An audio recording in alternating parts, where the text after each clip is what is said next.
உங்களுடைய ஜாதகத்தில் லக்னம்னு போட்டிருப்பாங்க, இல்லை லான்னு குறிப்பிட்டிருப்பாங்க. அந்த வீட்டில் வந்து நம்மளுடைய 3ஆம் பாவம் அப்படின்னு சொல்லக்கூடிய காரகத்துவத்தை நம்ம எடுத்துக்குவோம். அது எதை குறிக்குது சரிங்களா அப்படிங்கிறத ஒரு நமக்கு தெரிஞ்ச வகையில் பார்ப்போம்.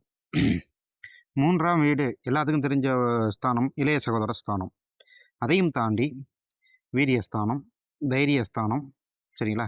நம்மளுடைய தேகம் எப்படி இருக்கும் அப்படிங்கிற குறிப்பிட்ட ஸ்தானம் சரிங்களா. போக வாழ்க்கையில் எப்படி இருப்பார்கள் அப்படின்னு குறிப்பிட்ட ஸ்தானம் சரிங்களா.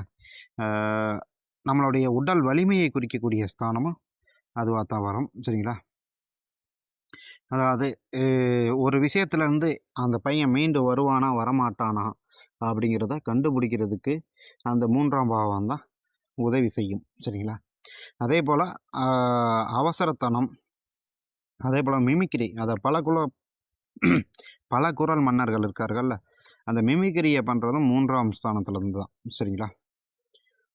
இசை, அதே போல் பார்த்திங்கன்னா ஜோதிடம் சரிங்களா, கலை, இது போன்ற விஷயங்களை குறிப்பதும் இந்த 3ஆம் பாவம் தான். மாமனார் சரிங்களா. அதே போல் பார்த்திங்கன்னா இடமாற்றம், மெயினாக வந்து இடமாற்றம், அதை குறிப்பதும் இந்த 3ஆம் பாவம் தான். 4ஆம் பாவத்திற்கு 12ஆம் பாவம் என்பது தாயாருக்கு அது விரயஸ்தானம் சரிங்களா. தகவல் தொடர்பு, கம்யூனிகேஷன், வேலைவாய்ப்பு சரிங்களா. அதில் எந்த மாதிரியான வேலைவாய்ப்பு அப்படின்னா எழுத்துத்துறை, பதிவுத்துறை, பத்திரப்பதிவுத்துறை, இந்த மாதிரி விஷயங்கள் பண்ணலாமா வேணாமா அப்படின்னு கண்டுபிடிக்கிறது 3ஆம் பாவத்துலேருந்து தான் கண்டுபிடிக்கணும். வெளிநாடு பயணம் சரிங்களா.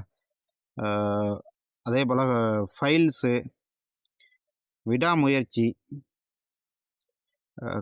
கழுத்தில் அணிகலன்கள், இல்லை கழுத்தில் வர்ற கட்டி எல்லாமே அந்த 3ஆம் பாவம் குறிக்கும். கூர்ந்து கவனித்தல், கப்பல், சீட்டு தொழில், வட்டி கட்டுதல், கைக்குட்டை கர்ச்சீப் இருக்குல்ல அது, ஒரு விஷயத்தை பற்றி ஆய்வு செய்கிறது, காது, மூக்கு, தொண்டை அப்படிங்கிற சின்ன சின்ன சளி பிடிக்கிறது, இந்த மாதிரி சின்ன சின்ன விஷயங்களை கண்டுபிடிக்கிறதும் அங்கே வந்து தான் கண்டுபிடிக்க முடியும். அதே போல் பார்த்திங்கன்னா கல்வி சரிங்களா. கல்வி 2ஆம் பாவம் குறிக்குமே ஆரம்ப கல்வி. இது எந்த கல்வி அப்படின்னா அஞ்சல் வழி கல்வி. அதே போல் பார்த்திங்கன்னா இரட்டை பிறவி, இடது கையால் எழுதும் பழக்கம் உள்ளவர்கள், குரல் வளம் நல்லா மிக்கவர்கள், இதெல்லாம் வந்துட்டு 3ஆம் பாவம் குறிக்கக்கூடிய காரகத்துவங்களாக வருது. நன்றி நேயர்களே. அடுத்த ஒரு அற்புதமான பதிவில் பார்க்கலாம்.